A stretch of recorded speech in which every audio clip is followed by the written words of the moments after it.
The Jaguars trade down, and they have a cornerback fall in their lap. But, Pete, they decide to go in another direction. They take wide receiver out of LSU, Brian Thomas Jr. Grade this one for me.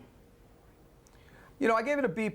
Early in the draft process, I thought they would look at Brian Thomas. I wasn't so sure as they went throughout the draft process, but this is a good pick, and here's why. Zay Jones, 1 year left on his deal. He's getting up in the years. You know, Kirk cost them a lot of money, and they need a young receiver to develop with Trevor Lawrence for the long run. So I love Thomas. I think his best football is in front of him, B+.